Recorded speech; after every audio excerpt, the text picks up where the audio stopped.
Hello नमस्कार दोस्तों। RPSC second grade का फर्स्ट पेपर और सेकंड पेपर दोनों का सिलेबस है वो न्यू सिलेबस जारी हो चुका है।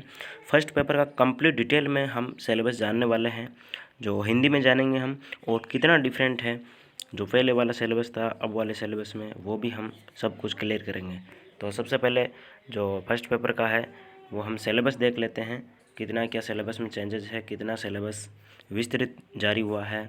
देखो, सबसे पहले है geographical, historical, culture and general knowledge of Rajasthan.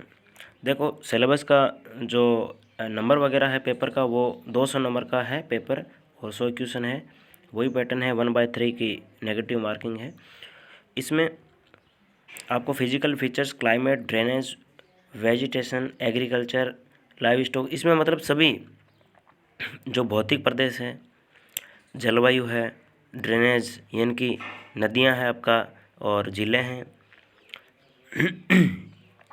Agriculture, vegetation, live stock, पशुधन वगैरह, dairy development, population distribution, growth, literacy, sex ratio, tribes, जनजातियां वगैरह, और लिंगानुपात वगैरह, साक्षरता, ये सब कुछ इसमें आ चुका है।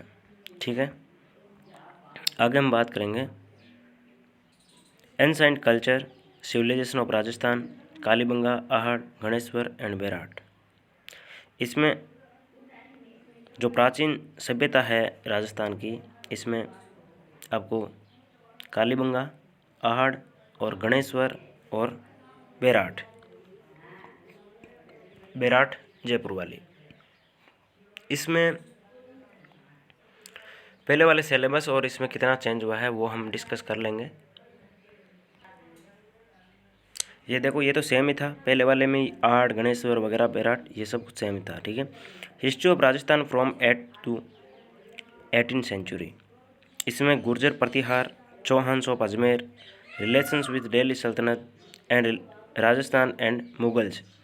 गुर्जर प्रतिहार हो गया, चौहान हो गया, अजमेर के, देखो चौहान ऑफ अजमेर, अजमेर के चौहान, और दिल्ली सल्तनत से मेवाड़, रणथंभौर और जालौर का किस प्रकार से संबंध है, और राजस्थान एंड मुगल, मुगलों से राजस्थान का किस प्रकार से संबंध है, सांगा, प्रताप, मानसिंह, चंद्रसेन, राय सिंह एंड बीकानेर, राज सिंह ऑफ मेवाड़, राज सिंह वगैरह। तो ये भी सिलेबस है वो पहले वाला ही है, पहले गुर्जर प्रतिहार और चौहान ये सब कुछ दिया हुआ था। ठीक है, history of freedom struggle in Rajasthan.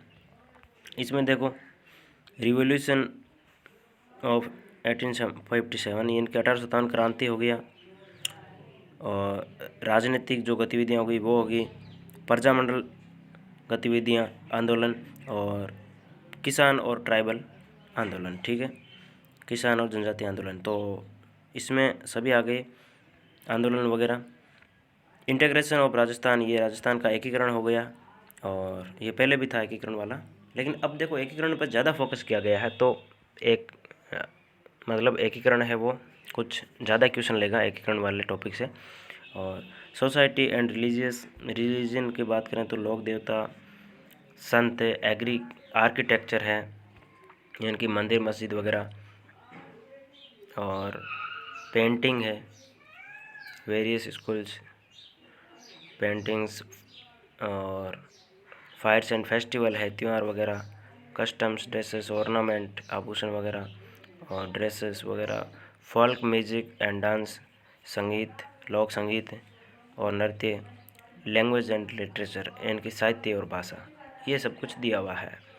Political and administration system of Rajasthan भी अब की बार दिया हुआ है, वो पिछली बार भी इसमें था, लेकिन पिछली बार वाला इतना विस्तृत नहीं था। इसमें देखो, office of governor, role and function, chief minister and cabinet, मुख्यमंत्री और उसकी जो मंत्री परिषद है वो है, और राज्यपाल है ऊपर वाली लाइन में, गवर्नर, राज्यपाल का रोल क्या है, और state secretary and chief secretary यानी कि मुख्य सचिव वगैरह, राज्य सचिव, मुख्य सचिव, ये है। Organisation and role of the Rajasthan public service commission, देखो आरपीएससी का क्या रोल है वो भी दिया हुआ है, और स्टेट ह्यूमन राइट्स कमीशन, मानवाधिकार आयोग है, पंचायती राज, लोकल सेल्फ गवर्नमेंट एडमिनिस्ट्रेशन, प्रशासन है लोकल स्थानीय गवर्नमेंट का, और state legislative assembly in Rajasthan, जो राजस्थान की विधानसभा है वो कुल मिला के राजस्थान की पॉलिटी पूरी की पूरी ही आ गई है। आगे हम बात करेंगे current affairs of Rajasthan. Major current issues happening at state level related to socio economic political games and sports aspects. देखो इसमें से करंट अफेयर्स ऑफ राजस्थान में से लगभग 10 क्वेश्चन आते हैं। 2 क्वेश्चन तो आपको यहाँ से मिल जाएंगे गेम्स वगैरह के, और इकोनॉमिक वगैरह से आपको 2 क्वेश्चन मिल जाएंगे, और जो पॉलिटिकल जो भी रिलेटेड क्वेश्चन है राजनीतिक गतिविधियाँ वगैरह लेवल हैपनिंग इनके मेजर इश्यूज है उसके बारे में, तो कुल मिला के 10 क्वेश्चन होने वाले हैं। General knowledge of world and India. World and India के जनरल नॉलेज में है जो महाद्वीप महासागर आ गए, ये देखो महाद्वीप महासागर एंड उनके बारे में, जो global system environment wine system, ये तो पवन तंत्र ये पहले भी था, एनवायरनमेंट इश्यूज एंड स्ट्रेटजीज, पर्यावरणीय जो इश्यू है और स्ट्रेटजीज एंड ग्लोबलाइजेशन, ये है भूमंडलीकरण एंड इट्स इम्पैक्ट्स और उसके प्रभाव, population distribution and migration, population यानी कि जनसंख्या का जो वितरण है वो, और माइग्रेशन उनका जो जनसंख्या एक स्थान से दूसरे स्थान पर जो माइग्रेशन हो रहा है वो, और इंडिया के अंदर है physical features, monsoon system, drainage, vegetation and energy resources, ये है इंडिया का। ठीक है, एनर्जी रिसोर्सेज मतलब ये हो गया आपका ऊर्जा के संसाधन, और ड्रेनेज मानसून, ड्रेनेज वो इंडिया का जो नदियाँ वगैरह है वो है इसमें, और मानसून तंत्र इंडिया का। ठीक है, इंडियन इकोनॉमी में से एक विशेष टॉपिक देखो, growth and development in agriculture, industry and service sector in India. Agriculture में भारत का जो डेवलपमेंट है वो, और उद्योग सर्विस सेक्टर इन इंडिया, उद्योगों वगैरह में, foreign trade off India, Bharat का विदेशों से जो व्यापारिक संबंध है वो है, ट्रेंड्स, कंपोजिशन एंड डायरेक्शन। ठीक है, India constitution, political system and foreign policy, ये है 1919 एंड 1935। स्पेशल जो रेफरेंस है to government of Indian act 1919-1935 पर ज़्यादा फोकस किया गया है। Constitutional history of India with special reference, तो स्पेशल रेफरेंस 1919-1935 को ज़्यादा पढ़ना है, बाकी को थोड़ा कम पढ़ना है।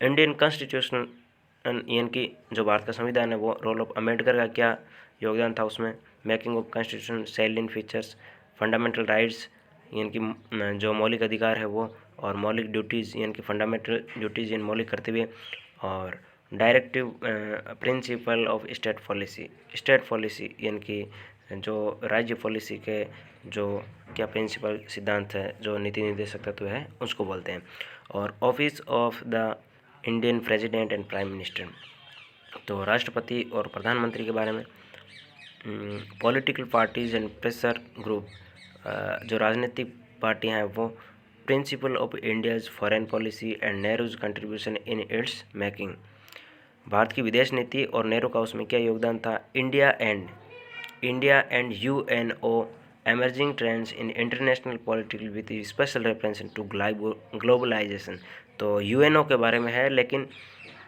इसमें देखो जो UNO का जो ट्रेंड चल रहा है अभी, UNO में क्या हो रहा है, जैसे भारत और रूस और अभी यूक्रेन के युद्ध चल रहा था, तो UNO में क्या क्या गतिविधियाँ हुई थी उसके बारे में विशेष तौर पर फोकस किया है। ट्रेंड्स, देखो नाम लिखा है trends in international politics and with special reference to globalisation, यानी कि भूमंडलीकरण, यानी कि पूरे विश्व में उसका प्रभाव क्या है उसके बारे में। ठीक है, आगे बात करते हैं एजुकेशन साइकोलॉजी की। एजुकेशन साइकोलॉजी इट्स मीनिंग, इसको वही है पहले वाली, learning, personality, intelligence and motivation, ये पहली वाला ही है पूरी। ठीक है, तो ये रहा 200 नंबर का पेपर और 100 क्वेश्चन। और अब हम आगे आपको बताएंगे कि जो सेकंड पेपर है सेकंड ग्रेड का, साइंस का, मैथ्स का या फिर हिंदी इंग्लिश जो भी हो, सेकंड पेपर में कितना चेंज हुआ है वो अगले वीडियो में आएगा, तो सब्सक्राइब करके ज़रूर जाएं और लाइक भी ज़रूर करें। जय हिंद।